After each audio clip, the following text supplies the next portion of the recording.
እንዲፈልግና ከሄደች እንደምንም ከቤት ማምጣት አለበት በማለት የታዘዘ ቢሆንም ጆሲ ግን ሊያገኛት አልቻለም ማለት ነው።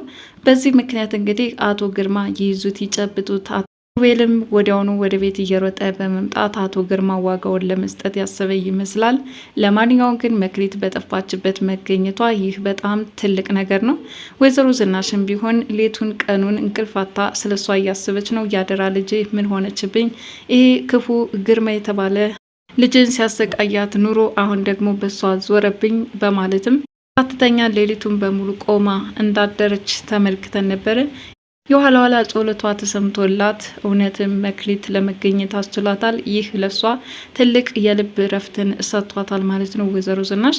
እናም በዚህ ሁኔታ እንክብካቤ ያደረገችላትና የመክሊት መጥፋት ማስደንገጧን ተከትሎ ለአምሮት እውነት ይችልሽ ሰራተኛ አትመስለኝም፣ የሆነ ነገር አላቸው እንጂ እኛ ያላወቅ ነው ሚስጥር አለ በማለት አባትና ልጅ ስለ መክሊት አመጣጥ እያጠኑ ነው ያሉት።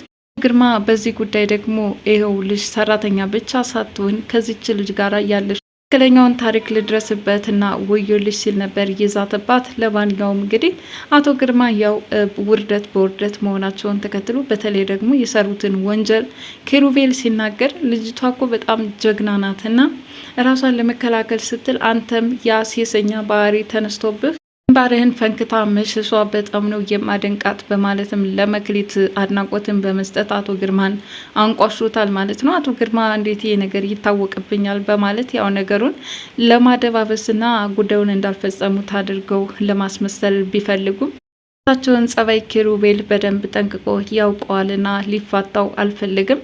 ጆሲ በበኩሉ ተበላው፣ ይሄ ነገርማ መረጃዎችን ቀድሞ እየወሰደብኝ ነው ያለው፣ ስለዚህ ሳልቀደም መቅደም አለብኝ እያለ ነው ያለው። በራሱ በኩል እየተዛተበት እንዴት አለቃ እኔ አዝዤ እንዴት ቤት ተኝተህ ታድራለህ በማለት ምን ያህል እንደተናደደ አቶ ግርማ ተመልክተን ነበረ። ቢሆንም ግን ጆሲ ያው ሆን ብሎ እሱም ለበቀል ያመቻቸው ነገር ቢኖርም በኩል ግን ኪሩቤል አንድ ነገር ተናግሯል። ይሄውልህ ሳልቀደም አንተ ሳትቀድመኝ እኔ ነኝ ሰውየውን ከርቸሌ እንዲገባ የማደርገው በማለት ኪሩቤል ተናግሮ ነበርና አሁንም በአስገድዶ መድፈር ወንጀል አቶ ግርማ ተከሰው ወደ ፍርድ ቤት የመጨረሻው ምዕራፍ ላይ ደርሰዋል ማለት ነው። ሰላም የዚህ ድራማ ተከታታዮች እንደምናላችሁ በያላችሁበት በዓለም ዳርቻ ሰላማችሁ ይብዛ እያልኩኝ እንግዲህ በዚህ ድራማ ክፍል እውነት የመክሊት መጥፋት እጅግ ያሳዝናል። ቢሆንም ግን ከአቶ ግርማ ያስገድዶ መድፈር ጥቃት ራሷን መከላከል መቻሉ በጣም የሚደንቅ ነው። እሳቸውም እንግዲህ የውርደት ካባን ተከናንበው ማንም አይደፍረኝም፣ ማንም አይነካኝም፣ ማንም ቀና ብሎ የሚናገረኝ ሰው አይደለውም እያሉ ያኔ አስፈሪ ገጽታቸውን ጮክ ብለው በመናገር ቤተሰቡን ያተረማምሱት እንደነበረ አሁን ግን መክሊት ራሷን ለማስከበር ስትል በብርጭቆ ፈንክታቸው ጎዳና ከወጣች በኋላ ወይዘሮ ዝናሽ በጣም ተቸግረዋል። ምክንያቱም በአደራ መልኩ ነው ልጅ የተቀበሏት። በዛ ላይ ደግሞ የልጇ እህት ናት። ያሰበችውን አላማ ማሳካት ትፈልጋለች። እነዚህ ሁለት እህታማቾችን ማገናኘት ትፈልጋለች። ያ እስከሚሆን ድረስ ግን አቶ ግርማና ላምሮት እየተከታተሉ ህይወቷን ሲወል አድርጎታል ማለት ነው።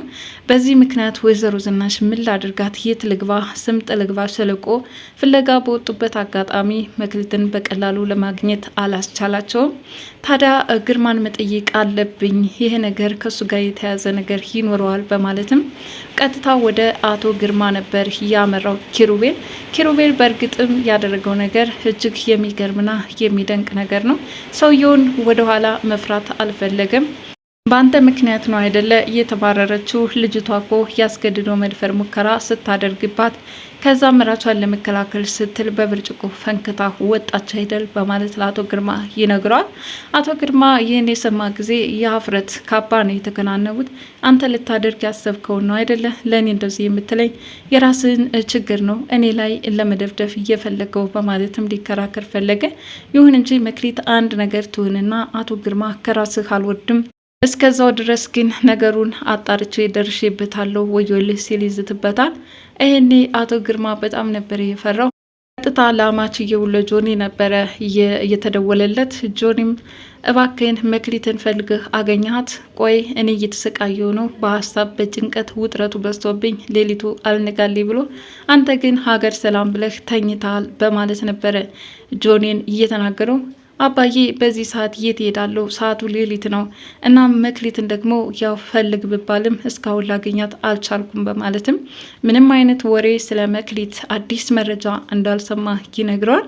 አቶ ግርማ ይሄኔ በጣም ነበር የተናደዱት። ጭራሽ ደግሞ እኔ አለቃ አዝዤ እንዲህ አይነት መልስ ትሰጠኛለህ ወይ? አሁን ወዮልህ እሷን ፈልገባት ታመጣ በማለትም በማንጨነቅ ልጅቷን ፍለጋ መውጣት እንዳለበት ተናግረው ስልኩን ይዘጉታል።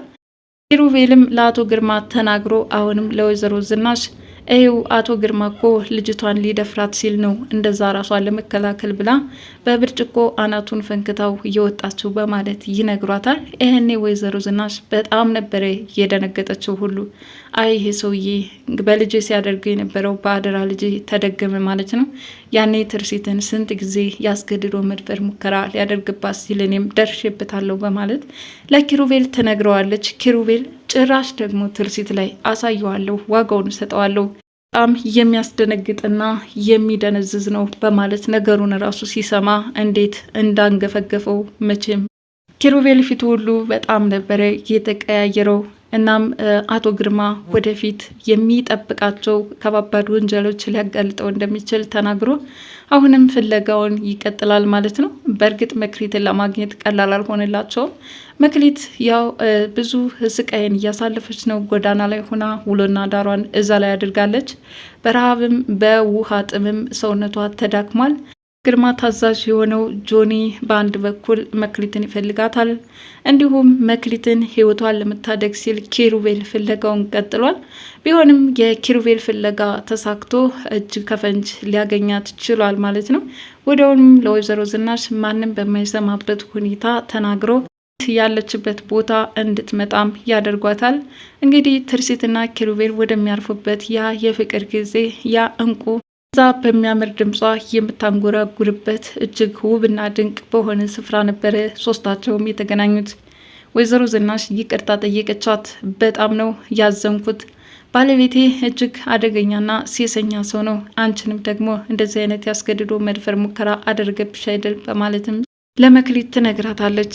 በጣም አዝናለሁ በእኔ ምክንያት ቤትሽ መተረማመሱ፣ እኔስ ምንም አይደል ራሴን ለመከላከል ስል ይኸው እግሬ አውጭኝ ፈርጥጬ እዚህ ይገኛለሁ በማለት ለወይዘሮ ዝናሽ ትነግራታለች። ወይዘሮ ዝናሽ ደግሞ ማ አመሉ ነው ብቻ የጥቃቱ ሰለባ እንኳን አልሆንሽብኝ፣ አሁን ቀጣዩስ ምን ማድረግ አለብን እያሉ እየተመካከሩ ነው። አቶ ግርማ ደግሞ አሁንም ከላምሮት ጋር እየተነጋገሩ ነው።